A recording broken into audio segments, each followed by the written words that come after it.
Hi guys, it's Ahmed from WDSportz back again with another interview, and today we've got another special guest, Imrul. Imrul, why don't you introduce yourself? Okay, so my name's Imrul Gazi. I'm the first team manager over at Sporting Bengal Football Club. We play in the Essex Senior League, and we are based in Tower Hamlets in East London. Nice. How did you first get involved with a role like this? So I've been involved. I'm originally a Bradford lad. Moved to London nearly 10 years ago now. Uh, I got involved quite actively. When I moved here, I was 36. I had a 7-year-old son at the time, and I just wanted. Football career was obviously more or less finished in terms of my amateur football. So I really wanted to spend more time with my son, and what better way to do both than to do some football coaching and spend quality time with my child. So I did my FA level 1, and in time, which led on to my FA level 2. I created a football team, a kids junior football team, all based in the East London area of Tower Hamlets. And from there, really, I just got involved with Sporting Bengal, who were one of the projects of an organisation called Bangladesh Football Organisation, which is now Sporting Foundation. Like I said, a number of projects are overseen by this organisation, Sporting Foundation. So they have their own winter league, they have their own summer leagues. And Sporting Bengal, as many people will know, is one of the biggest Asian football clubs here in the UK that play. When I say biggest, meaning one that has a semi-pro status, senior level status, step 5, and it's been in existence since 1996. Got senior level status in 2003, I believe, where they joined the Kent Senior League. And then for 5 years later went on to join the Essex Senior League, and really since 2010 to right now, they're still involved in the Essex Senior League. So it's like one of a handful that are playing at this level. Definitely the only Bangladeshi-based football club that are playing at step 5 here in the UK. So in terms of credibility, in terms of the ethos, and in terms of what this club represents, it's pretty much unique. And for me, it's as a northerner who moved down here, I was aware of the football club when I first moved here because I used to keep an eye on it from down south. From up north, and it was an aspiration to be involved, let alone manage, just to be involved. So when I had the opportunity to get involved with the coaching setup, which happened around 2010 to around 2011, 12, when they set up the Sporting Bengal Academy. Obviously, I'd already set up a kids team that was involved. So the first ever youth team that Sporting Bengal had, I was fortunate enough to manage that team, and we set up the academy alongside Anwaruddin, the first ever Bangladeshi professional footballer that played at Dagenham Redbridge. So in association with Anwar, I was involved at the Sporting Bengal Academy, did that for a number of years, and obviously the role then evolved after a lot of success with the youth setup at Sporting Bengal. Anwar obviously was managing in 2014-15 season, and then he did it for 1 year, and then the opportunity came for me to have a go at managing senior football, men's football, and I applied for the job, and I was fortunate enough to be given the green light by the committee members at Sporting Foundation, and they trusted me to take on the project of managing Sporting Bengal men's team. And 5 years later, here I am still. It's crazy, and I hope you'll be there 5 years on from this interview as well. But yeah. when we see someone like you, Imrul, especially from my point of view, because I come from an Asian background, when we see someone from you, I always wonder how come there aren't more like yourself. Do you think there is an issue where Asians, particularly British Asians, don't feel like they can be a part of football at your level, or there's no infrastructure for them to get to your level? Possibly. I think it helped for someone like myself to get involved at a club like Sporting Bengal. It's easier So if obviously being of Asian descent, of Bangladeshi heritage, and when you have a club like Sporting Bengal, the vision and it's more than likely going to be having one of their own involved at the club, because I guess in terms of what the vision of the club is, in terms of what the aspirations of the club is, me being an Asian coach or a Bangladeshi football coach is more likely to understand that, and someone who has an affiliation towards the community and towards the club. For that reason, that genuinely helps. Whereas if I was possibly someone who had an aspiration with no or limited experience, for example, in this instance, going for a job like Sporting Bengal, or let's say a different club, let's say for argument's sake, a Clapton or a Walthamstow, they're not likely to give me the job, and I get that. I totally get that. So it's really important that a club like Sporting Bengal is proactively kind of looking to recruit individuals like myself and give us the opportunity. So it's not just about the players, because obviously at Sporting Bengal, as everybody's aware, we're a community football club. The purpose, one of the objectives of the football club is to give local Asian footballers the opportunity. But as you can see in this instance, it's not just footballers; it's also aspiring coaches. So we have the academy set up. So if you're a new budding coach, young guy who wants to get involved in football and wants to go out and teach the game, that's now an opportunity for. So there is some kind of, I guess, there's a progression for anyone that wants to come into the club, not just footballers, but at management level, at coaching level, at administration level now. So there's so much more to the football game than just kicking a ball.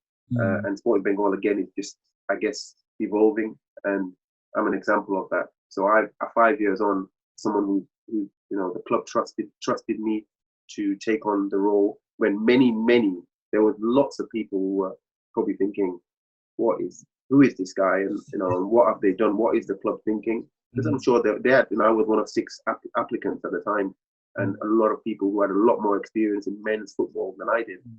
And in East London, I'm new to East London, don't forget as well. So it was a brave decision from the football club to appoint someone like myself with limited, if not any, experience of senior football, let alone non-league football. So I'm still learning. I've been learning on the job for the last 5 seasons. I've picked up. I'm a quick learner. I like to observe others, and the season before I was secretary, alongside being coach of the youth team, and Anwar was managing at the time, so I was part of his management team. I learned a hell of a lot from him. So that really prepared me. Not unknowingly was preparing me, but like I say, I like to watch, I like to observe, I like to learn, and I learned a hell of a lot from Anwar. Had I not watched Anwar and been part of that team, and then maybe thrown into the Sporting Bengal job, it may have been a different scenario. But I learned a lot of good things from Anwar about non-league football and management styles, and just having the setup of what a non-league club should be, what prep looks like on the day. So from my perspective, clubs like Sporting Bengal are essential. People like yourself, people like me, in terms of who we are, just the fact that we're brown, just the fact that it is a hindrance, and hopefully we can be seen as role models. That there are opportunities for people like ourselves in maybe, if not the professional game, definitely in the non-league setup, to go and get involved at whatever level. Like I said, if it's not football, what about admin? What about coaching? What about medical side? There's so many avenues for you to get involved with that. You talk about the professional side, and when we talk to non-league coaches similar to yourself, they always say that it's key for people to grow and prosper, and make that gap to the promised land of the professional football game. Do you think there needs to be more probably Sporting Bengal models set up within the Asian community, so we can see players who are from Asian background perhaps grow and prosper and play for clubs like your Tottenhams, your Manchester Uniteds? Because growing up, I haven't really seen a British Asian football star or heard of any. And do you think that is the case because there is no real infrastructure for them? Yeah. I think I tend to agree. Mm, Although my opinion over the last few years is possibly changing. Let's forget about the professional game. mm, It's I don't think we're even professional game is difficult mm, because at the elite level you have to have something about yourself to get mm, there. And with everybody, we've talked about the lack of Asian footballers. I think everybody knows, and we've all talked about in terms of the stereotypes. The families won't prioritize education, mm, attitude from mm, individuals. Um, I guess the just in terms of desire, the lack of commitment.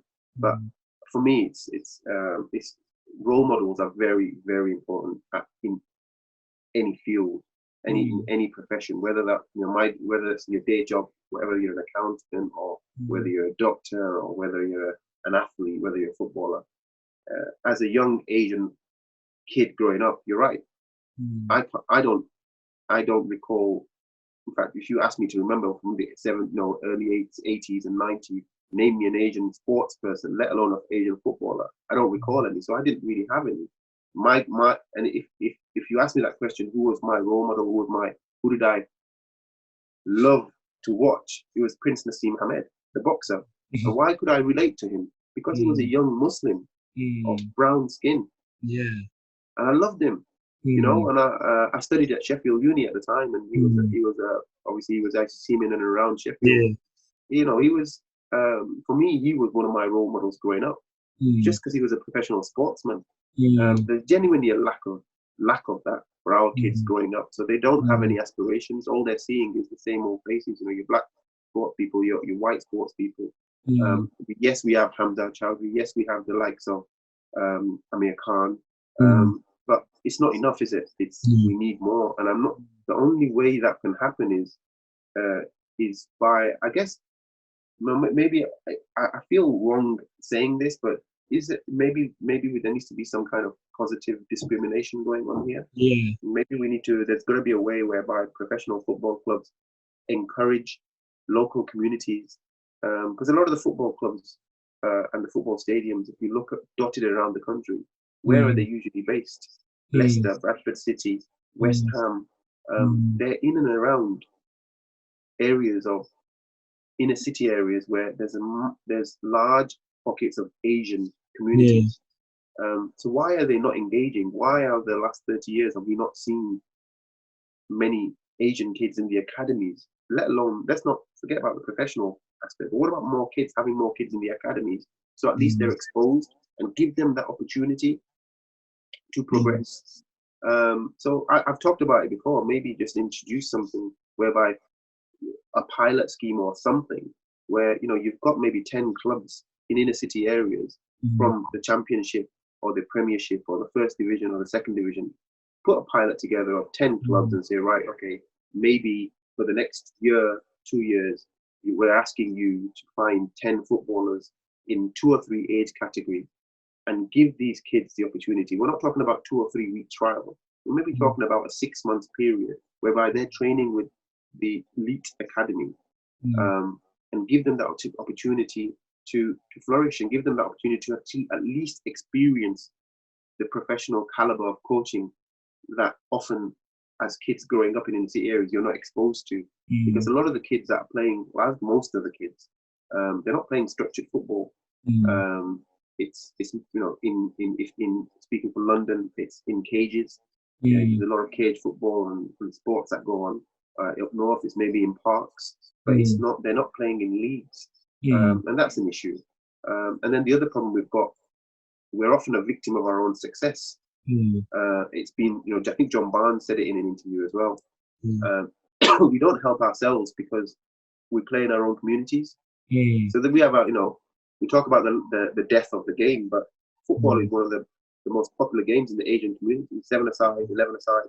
yeah. Tower Hamlets alone, if you look at the Mm, 11-a-side game, there's 11-a-side winter leagues and summer leagues, mm, and you could probably, I know of at least 40 11-a-side football teams based in Tower Hamlets. mm, You can't tell me there's not Asian footballers playing winter football, because there are.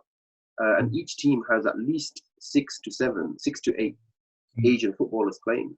So there's the desire is there to play, and the numbers are there, but we're not seeing it in the professional game.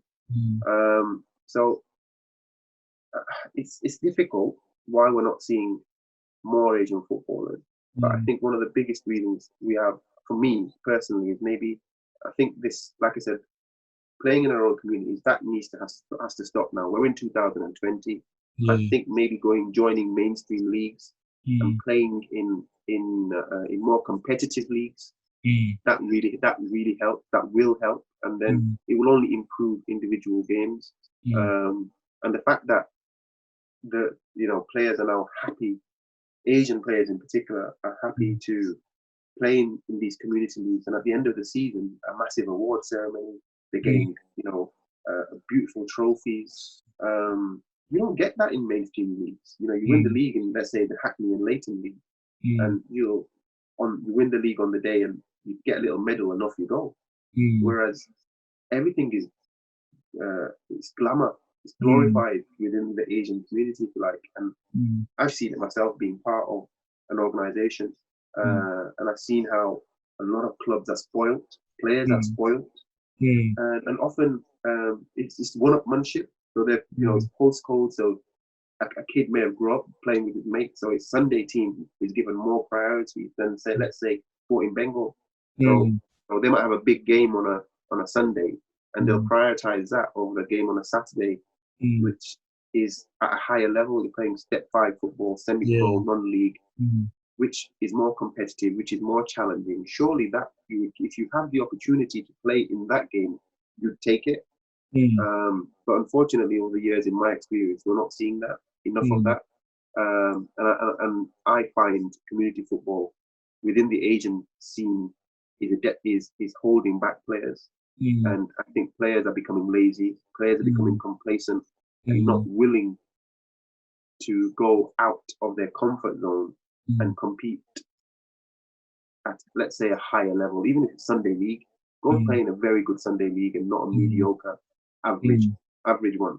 Go and play in a competitive one, and see how you get on, and test yourself against good players that are playing also on a Saturday. And see where you're at.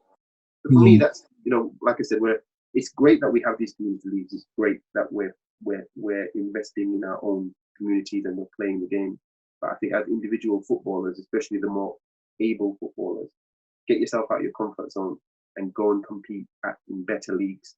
If you have the opportunity to go up play at Step 5 football, in non-league football, for example, at Sporting Bengal, or a Punjab United who play at Gravesend, or a Bradford Albion up north, go and play for these teams and go and try your best to get into the first team. And if you are given the opportunity to play now, be part of that setup, take it, and work with the managers or the management team or the coaching staff to see how you can improve your own game. I think for me, that's the message that we have to get across, because forget the professional game. If you look at the non-league game, there's not enough. I mean, that's a beautiful message to leave on, because, for coming from myself, working around WDSportz, I see it a lot. I don't see anyone who represents my skin tone or my race or my religion that much really around the game. And that's another topic I want to just bring up quickly, religion.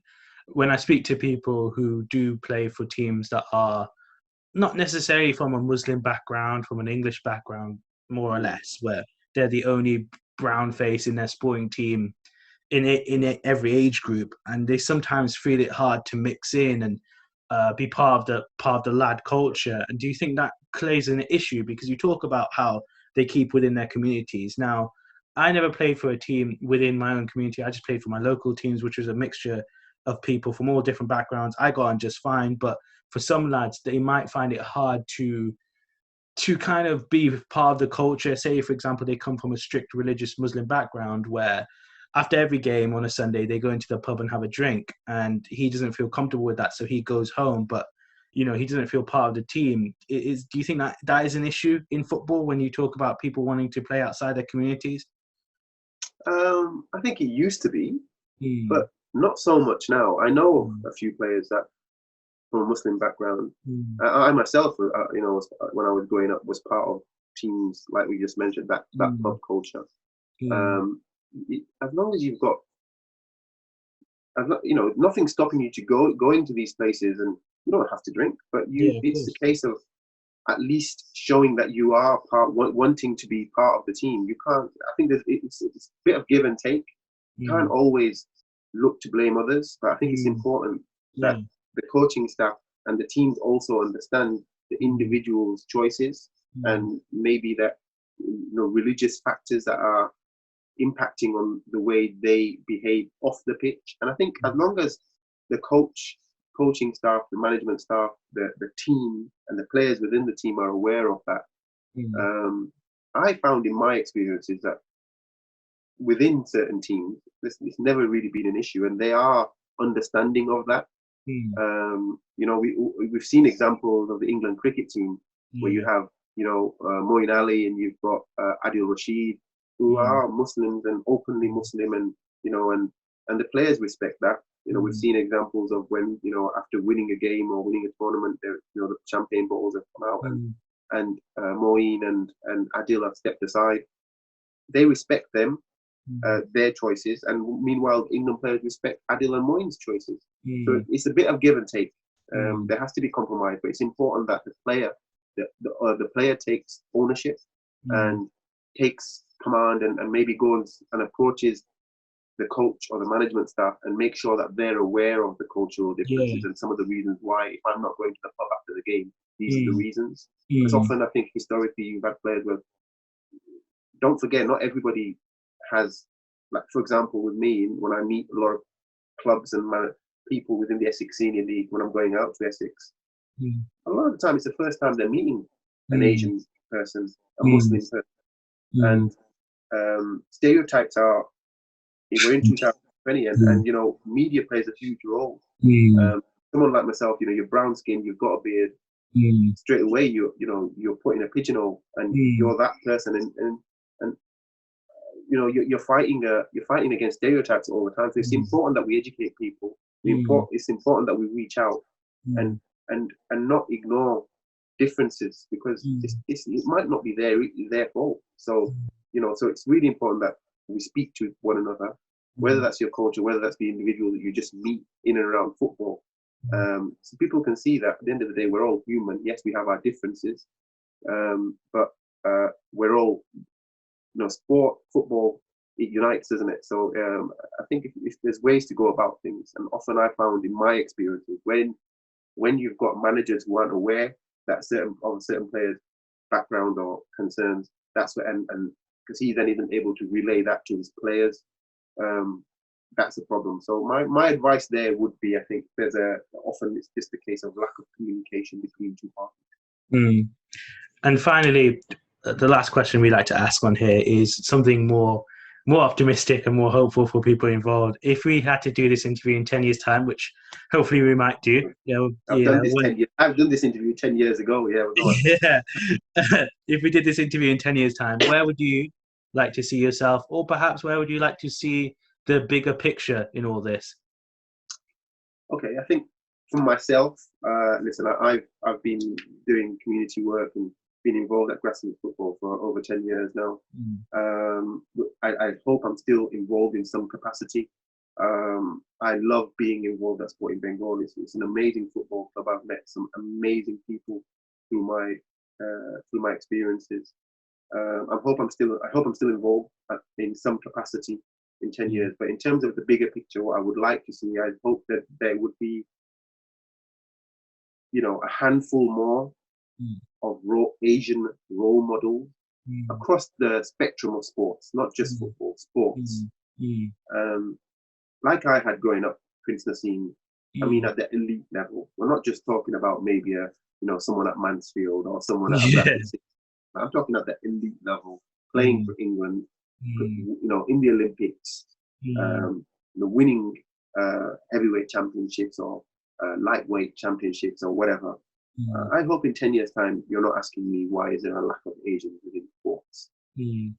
Because I was asked this question 10 years ago, and the response really hasn't changed much. You know, so I really, really hope and pray that the authorities, the organizations, the football clubs, the governing bodies all come together and try to make that a long-term vision for themselves.